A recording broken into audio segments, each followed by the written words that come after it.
we were walking right on the edge of the road, right alongside the roadway, and he came over and he hit us.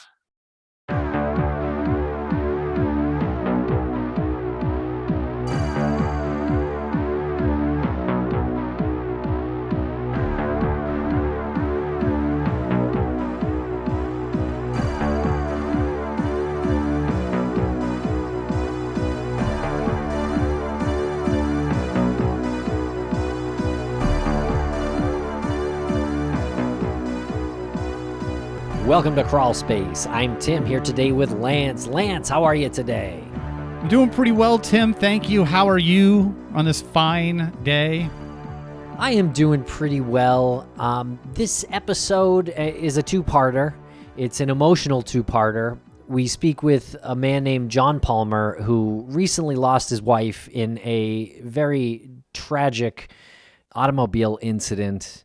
And I just want to say we're really happy to speak with John and try to help with his mission. Absolutely. Talk about an interview that I knew was going to be emotional going into it because this happened very recently, April 21st of 2020. So it's been 17 or 18 months, and you can tell that John counts the days since this has happened.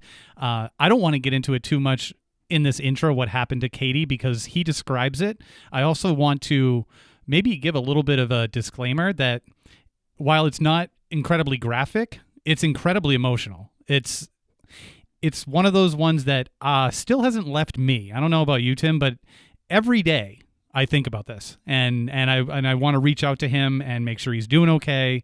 At the very least, it's something to explore in your personal life. Like, think about your family, think about just what you do on a day-to-day basis and how fast something like this can just derail everything. Absolutely. And yeah, I agree. It's really hard not to think about this case and to think about John and Katie and their children when you see your own family. You know, it's definitely a story that will stick with folks, and they need help. They need the word to be spread about this case. There was a grand jury that was held in Grayson County, Texas, and they declined to indict. And I think the Palmers are looking for accountability in this county. When you go to their website, justiceforkatiepalmer.com, it's all one word, it says there, what do we want? And first line, we want justice. That's it. They want justice. They want the accountability, and they just out of respect for Katie and for her family, for John, for their kids, just hold some accountability, like you said. And check out justiceforkatiepalmer.com. You can get all their information there. And again, this is a two-part episode, so this will be part one. This will be broken up into two parts. Very emotional interview. I hope you enjoy it. Please share it if you can. That would really help. And you can go to the Get Involved tab, and it says how you can help. Share Katie's story, like you said. Voice your opinion to Texas state officials. Sign the petition. Ask your favorite content creator to cover Katie's story. So that's sort of our call out to our peers here in this podcasting world. If you haven't covered Katie's story, please get in touch with John. You can contact him directly through the website, or you could email us as well, and we can make the connection for you. And there's a link on that page as well, how to file a complaint against a state trooper to Texas Department of Safety Inspector General. So you can click on that link and you can file that complaint that is voicing your opinion to the Texas state officials. And one more quick bit of news before we get to the interview. If anybody is in town, in Worcester, in Wormtown, on Saturday, November 13th, the show Death by Incarceration, hosted by Suave Gonzalez and Kevin McCracken, that's a show that's on our Crawlspace Media Network. They will be performing live at the Brick Box Theater in Worcester. Tickets are available via the link in the show notes. You can also check them out on their social media. They'll be posting about that with the link to the ticket sales. Their Twitter is DB Incarceration, so they will have that link in their Twitter and on their Instagram. Again, that's Saturday, November 13th, with special guest Nikki Bell from the Lift organization right there in the heart of Worcester, Massachusetts.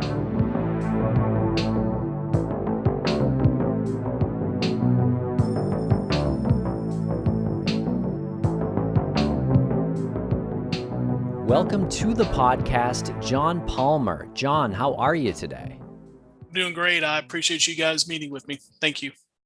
Yeah, thank you.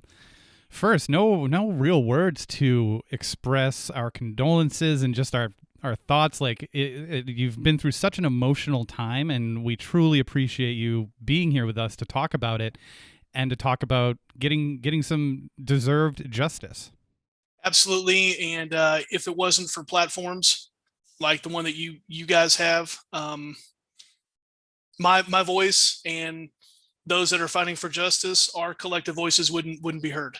So thank you.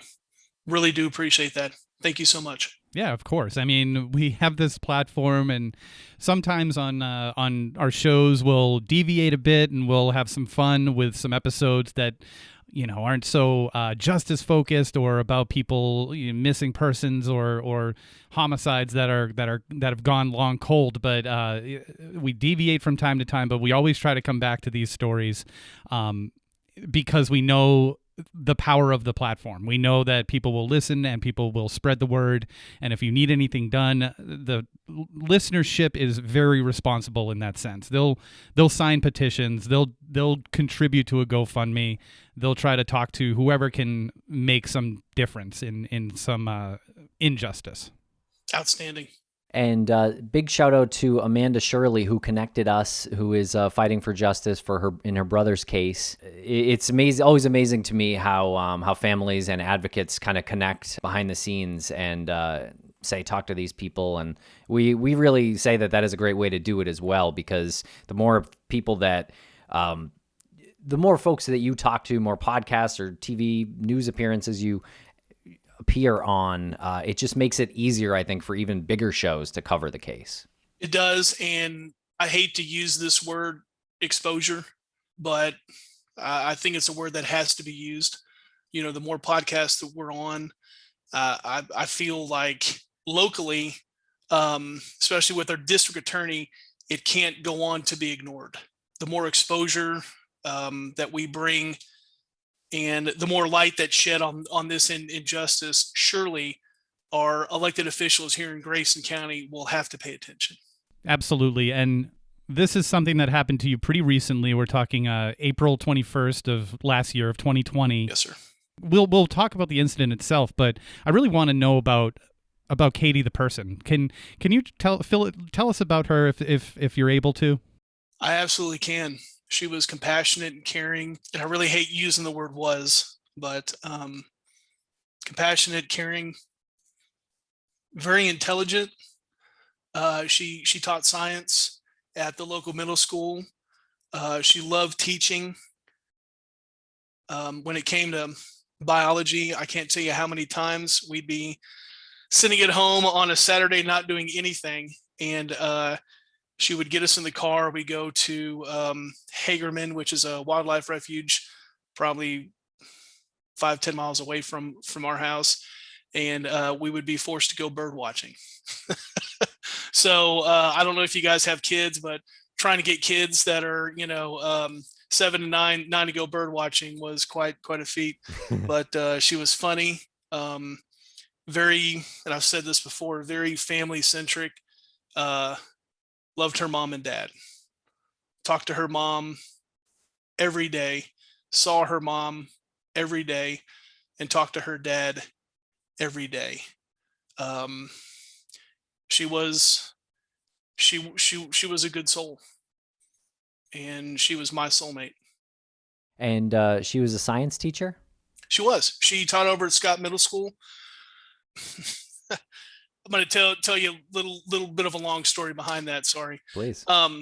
So when she got out of college, we went to the same college in Sherman, Texas, Austin College, and she got her degree in biology, and I got my degree in economics. I graduated a year before she did, and she wanted to be a teacher.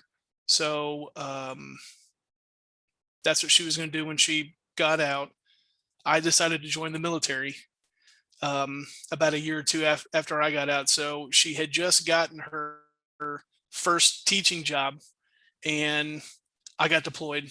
I was stationed in Mississippi, and then I was going to be deployed. And so she had to stop teaching and lost her certificate, and basically put her life on hold for four years when I was in the military. And then we had kids. So she raised both Bella and Brandon, and then when they got to be old enough, she started to substitute teach, and then eventually went back into teaching. She went back and had a long-term substitute job over at the high school, and then went over to Scott Middle School, where she taught for four years. I believe she was teacher of the year 2 or 3 times there, and really connected with her students. She brought a STEM program there, and took kids to robotics competitions, and loved it.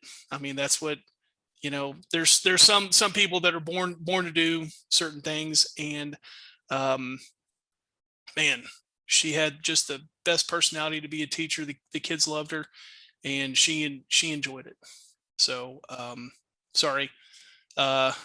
Long answer to a short question. Yes, she did teach. She was a science teacher over at Scott Middle School. No need to apologize. That's it's a good story, and it's also a really good insight into the type of person she was, because I personally love the idea that, you said that she gave 4 years of her life to to accommodate your military schedule, and then you had kids. But I don't really see it, as you tell the story, as someone giving part of their life. It's sort of like the compromise you have in a healthy relationship. Sure. Because then she goes back to teaching when she's able to. So she understood, all right, well, it's a give and take. I'm going to, we're going to do this now, and then I'm going to do my thing later. And then you do your thing later, and I just think it's a real testament to a strong relationship. Yeah. I mean, we, and man, our marriage was rock solid all the way till the end. And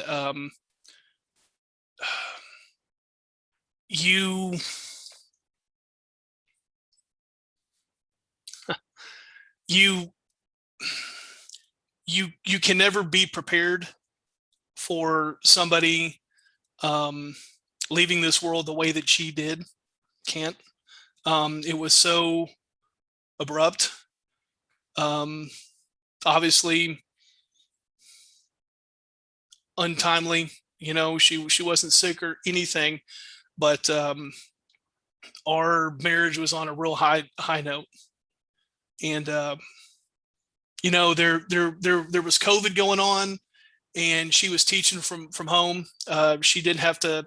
I don't believe she had to log in to teach her students until like 10 or 10:30 or 11. So got to spend time with her in the morning, and I was finding ways to leave work early just to come home and spend time with her and the kids. And so we had a great marriage, and we were married just about 15 years. And those 15 years probably were better than some people that, were married 40.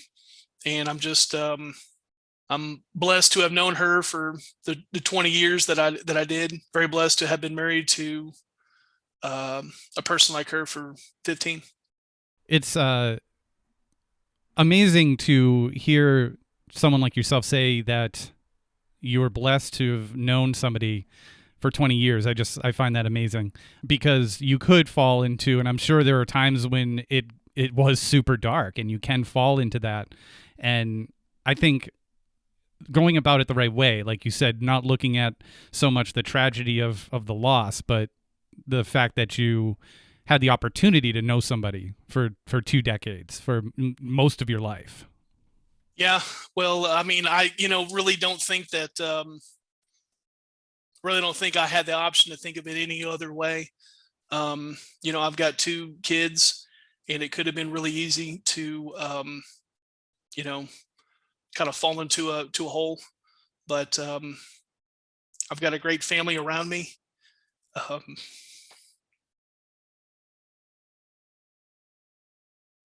Yeah, I can't. It's so difficult to like have a conversation about something so raw, and it's obviously super emotional and painful. So whenever you need to take a break, like, Oh feel yeah, free, no, it's like, fine. yeah. Sorry. No, don't Um, apologize. but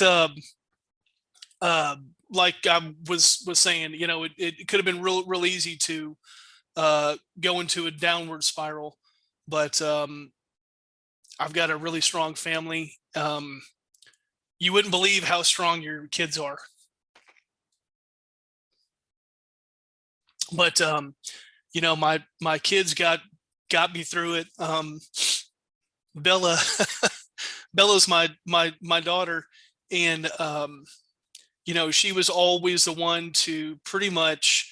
It's not what she would tell me. There were certain times where I would tell her if something wasn't going her way that you know, it's all right. You've been through a lot. You know, just be happy with where you're at. And she told me numerous times that she wasn't going to use anything as an excuse.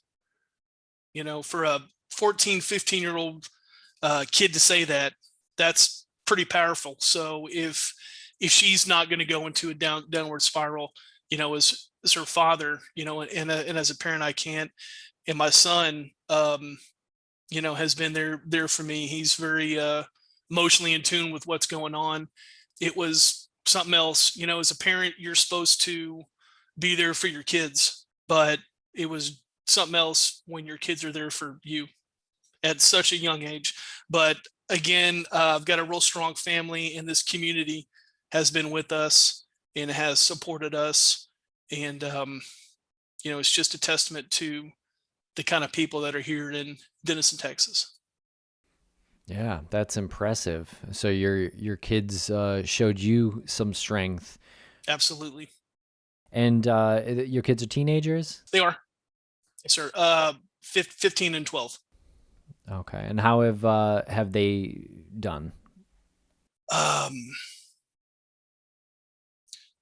I I th- I think as well as you possibly could.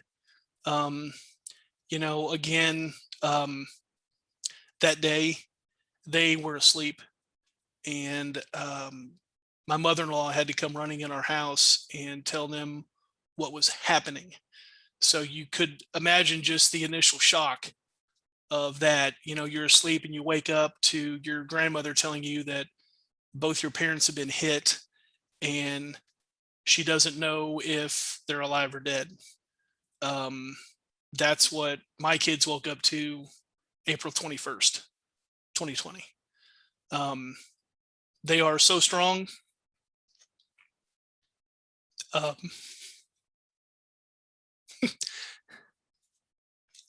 it's been 17 months. You would think that I could get through a interview, but sorry.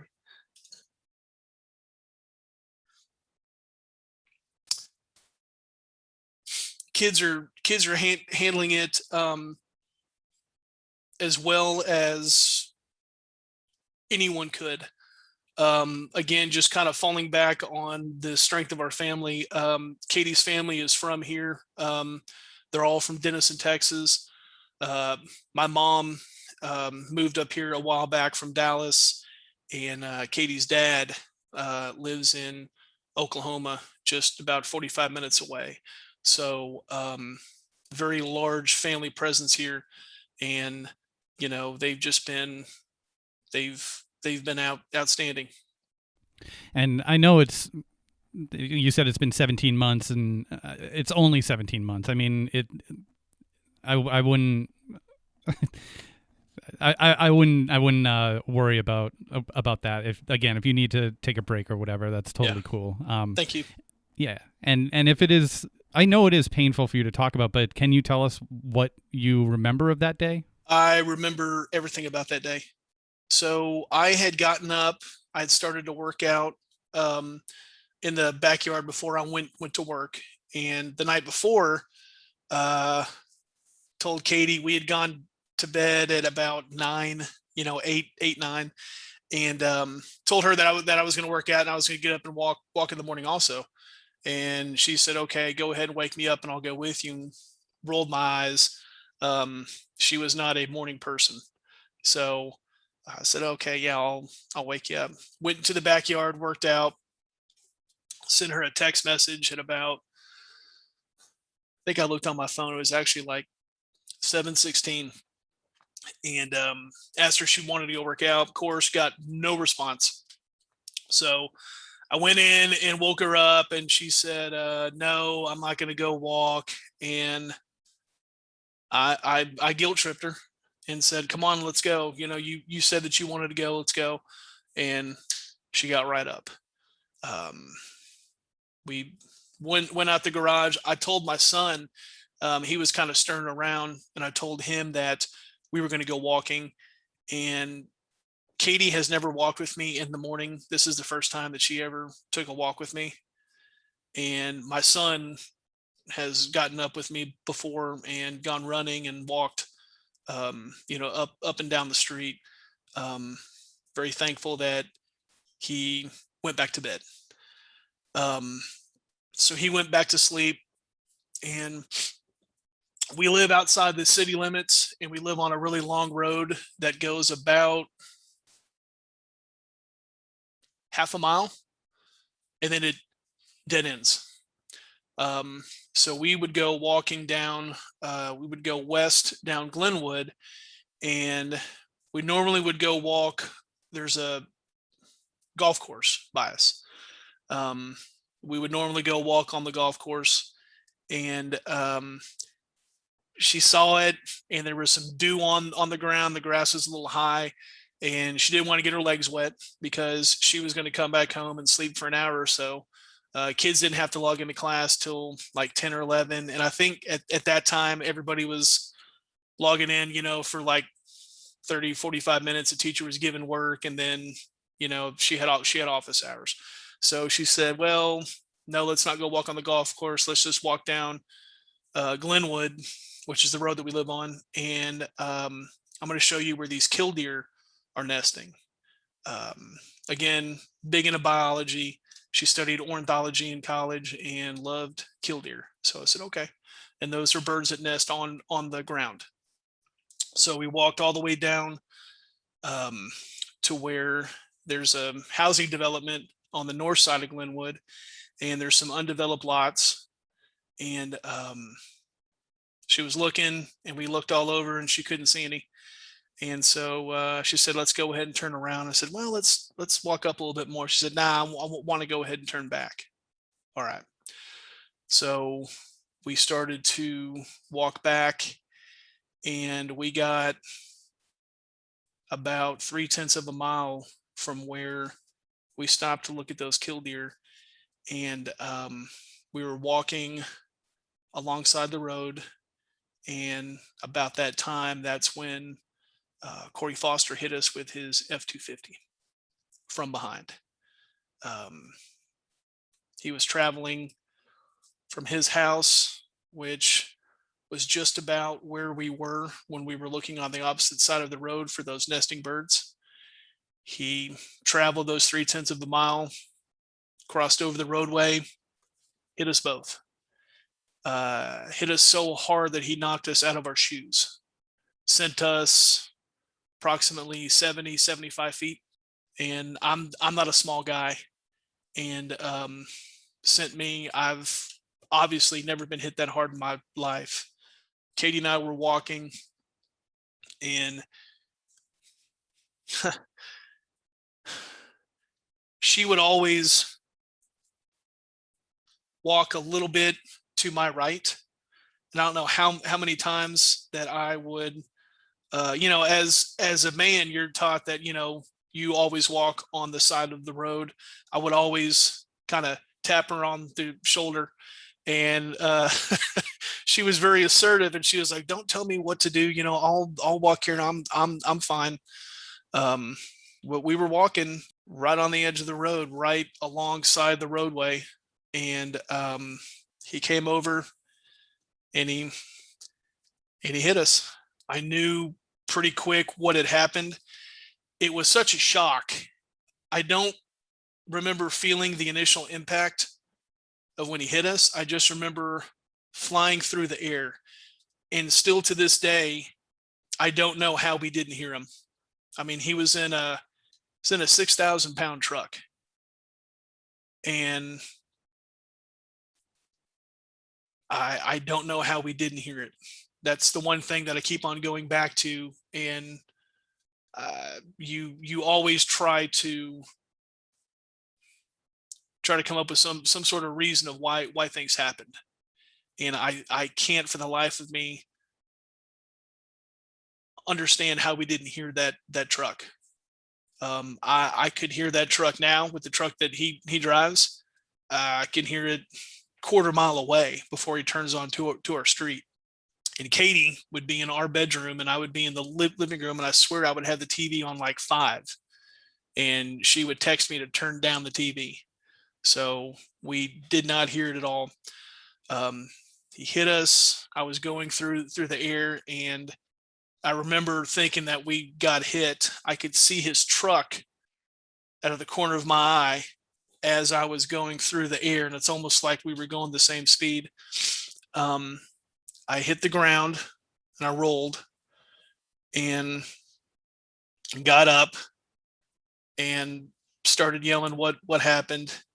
At that point, I remember Corey was out of his truck and had told me something along the lines of, "I'm sorry, John. I didn't know it was y'all. I was trying to clean my windshield." Those were his words. Those were the 2 sentences, and that's when I saw Katie. She was, I don't know, 10, 15, 20 feet away from me. I got hit more towards the golf course, and she got hit into the golf course, but more of at a flat line right by a tree. And she was leaned up on her left elbow, and she was looking over me, and she let out this moan that had a lot of pain in it.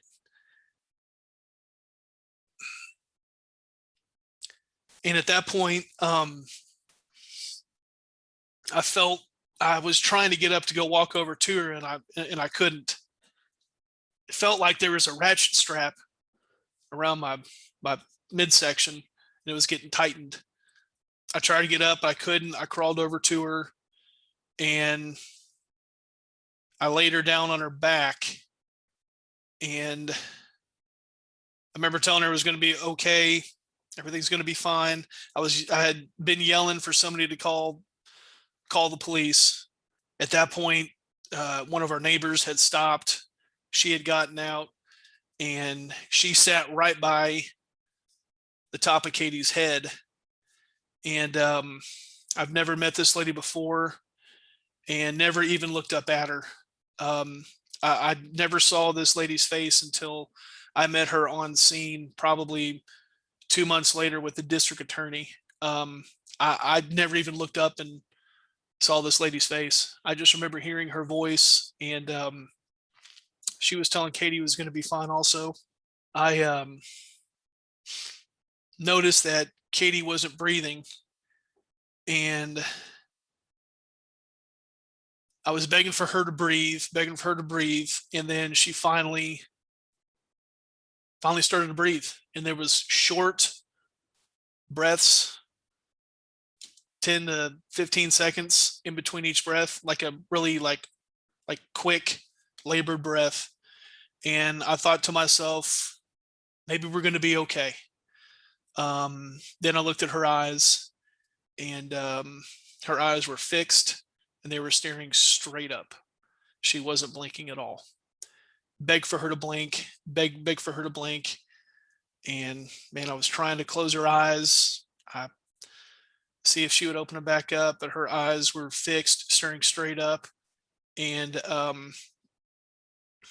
I think she was already gone. I think that was her body just trying to hold on. I was told by a family member that somebody at the trauma center that Katie went to said that with the impact with the truck and the way it snapped her head back, that at um, when her head hit the hood, which there is a massive dent. I don't know if you guys have seen the pictures of the truck, but there is a massive dent on the driver's side of the hood, and that's where her head hit. So her body folded all the way back on the truck, her head hit, and then when she was projected forward, they said with the amount of swelling that her brain did, that her brain stem snapped. And I believe that when she made that moan that I talked about, I believe that was her soul leaving her body, and I believe that her body was just going through the process of shutting down. Um, the paramedics showed up, in my opinion, in a great amount of time. I mean, I believe they were there less than 10 minutes. I mean, 7 minutes. They got there. They started to work on Katie. I remember hearing them say that they needed to get medical transport for her air, and I saw them working on her. Then they came over to me. They loaded me up. They put me into the back of an ambulance, and then just wanted to know how she was doing. Wanted to make sure that my kids were taken care of. And the last time that I saw Katie that day was when she was getting put on a gurney, and I was getting put in an ambulance. And then everything else is pretty much on that body camera footage that we've put on social media. And how are you doing? How are you doing physically at that time and now? At that time, I had 4 broken ribs and I had 2 fractured vertebrae. And I was told I had some bruising on internal organs. I was in the hospital, obviously, that day. The next day, they said that they wanted to keep me a couple more days, but they said, you probably won't stay. And I said, you're 100% correct. Left the hospital to go be with my kids, and to go say goodbye to her body. But now physically, I'm fine. I mean, still have some lingering pain in my back and my elbow, but could have been a whole lot worse. And you know, I'm lucky.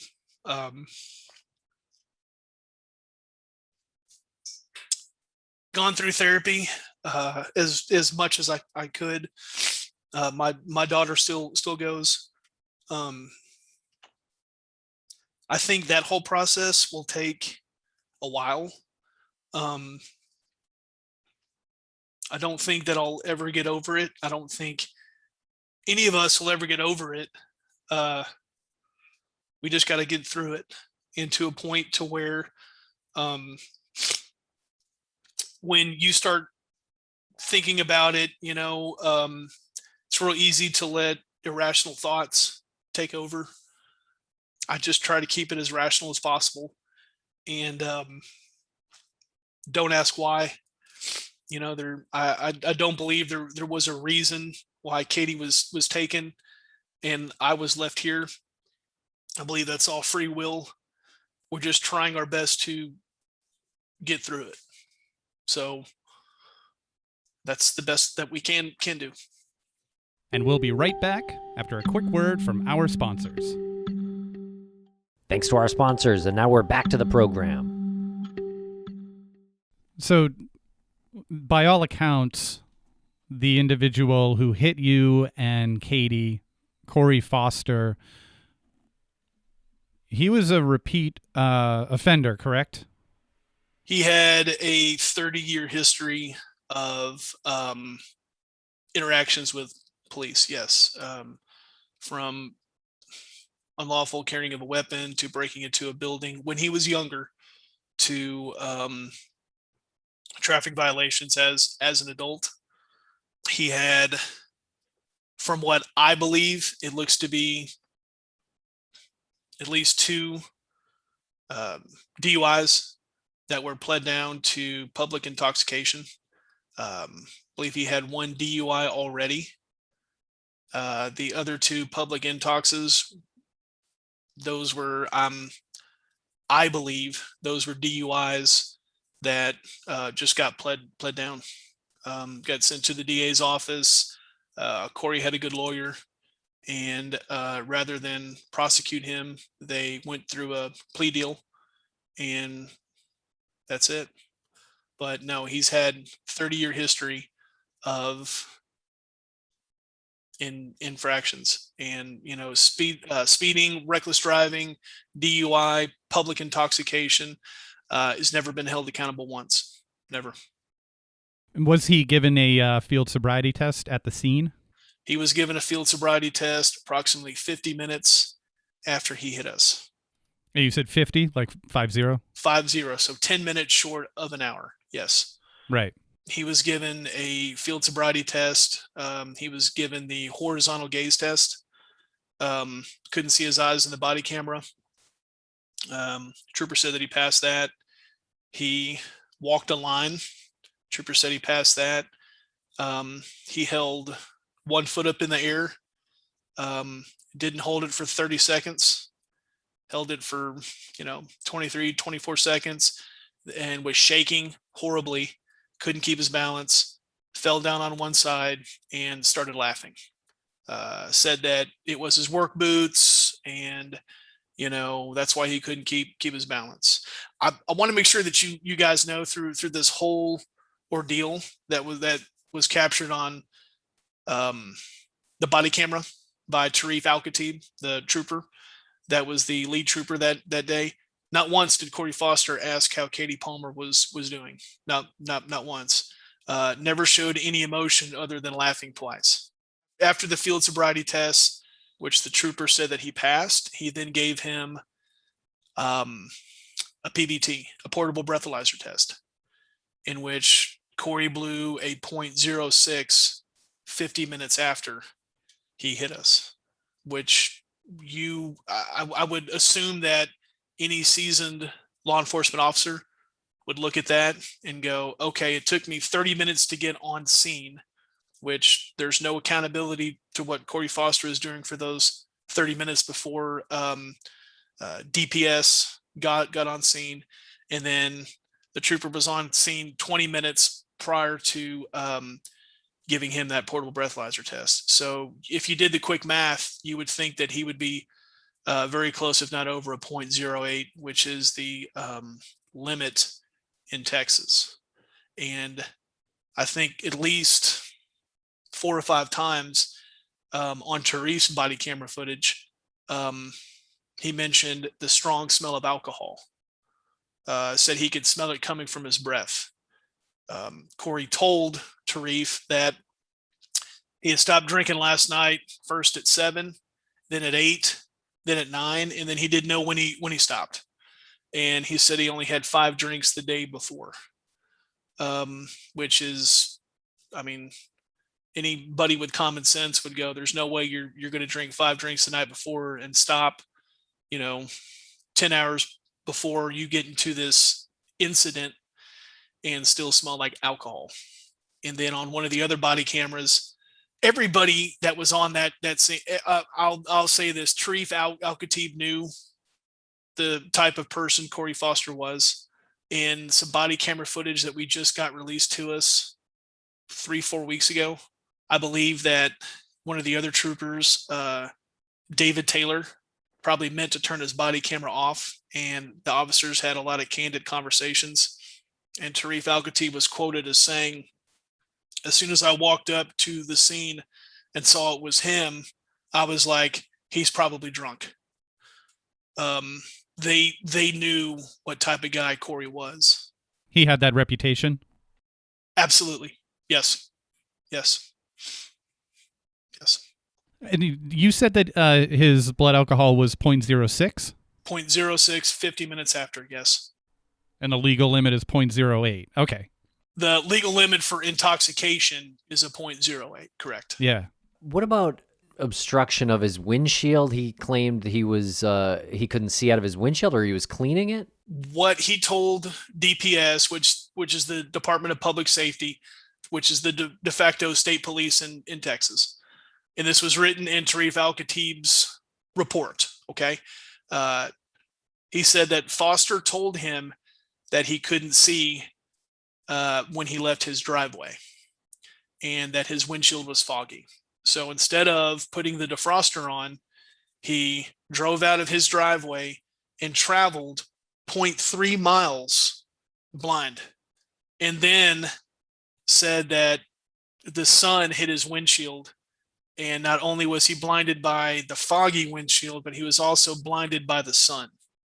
That's a bullshit excuse. Sorry for the language, but that's just an excuse. The drive from his house, from his mailbox to where we were hit is 38 seconds, going 33 miles an hour, which is at the low end of what the county hired a third party to reconstruct the wreck, because DPS did not do it. DPS didn't even mark the scene at all. Nothing. So they didn't go take him to go get a blood test. They didn't interview any potential witnesses that were on scene, and they didn't mark the scene. Third party report said he could have possibly been traveling between 33 and 43 miles an hour. It's hard to determine that because, again, there was no markings. So they really had nothing to go off of other than we think Katie's body was here. We think John's body was here. And based upon some physical evidence that we saw on the 15 pictures that they took at the site, which is crazy, just 15. And I'd say 8 of those were of the truck. They determined that he was going between 33 and 43 miles an hour. So I had somebody drive me in their truck, and I filmed it, and I put that out on social media too. 38 seconds. 38 seconds driving blind, and then you cross over the roadway and hit 2 people smelling strongly of alcohol. And I also want to bring something else up. We got his phone records, okay? This has not been released yet. Not only was he claiming that his windshield was obstructed by environmental factors and he was blinded by environmental factors, the foggy windshield and the sun, which according to an independent third party, again, every driver has to deal with that. Okay. Stating environmental factors caused a wreck when you had 38 seconds, just 0.3 of a mile of drive time. It's not an excuse. We got his cell phone records. He placed a call to a local number 31 seconds before calling 911. The timeline that we have in place that we've presented to the DA along with these phone records would indicate that Corey Foster was also manually distracted by dialing this number, in engaging in the call seconds before he hit us. As he made that call, he obviously already couldn't see. He made that call, drifted over to the other side of the road, engaged in the call, hit us, came to a rolling stop because there were no brake marks, and he came to such a casual stop that the recorder inside the truck did not record his speed. He thought he hit a telephone pole, is what he told state police. He got out with his phone in his hand, saw what he did, made the statements to me. I'm sorry, John, I didn't know it was y'all. And I was trying to clear my windshield. I was yelling for somebody to call the police as I was crawling over to Katie. Corey looked down. He was already outside of his truck, had his phone in his hand, ended that call, and 2 seconds later called 911. And we have a witness that drove up, the same witness that came down to come sit by Katie when I had crawled over to Katie, and stated that Corey was already on the phone in the middle of the road when she got there. So the DA never requested his cell phone records at all. State police never looked at his phone for distracted driving. The DA told me twice that they would get his phone records. This was once before the grand jury And of course, they didn't have the phone records for the grand jury. Then one time after the grand jury hearing, they said, we'll look at the phone records and see if there's anything else that we can get.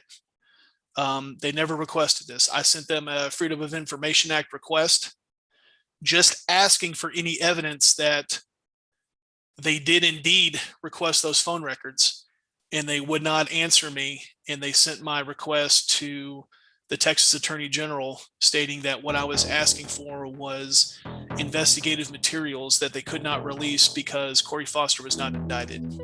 I didn't ask for the phone records. I asked for evidence that they even requested them in the first place. Those phone records were handed over to the district attorney's office approximately 6 weeks ago.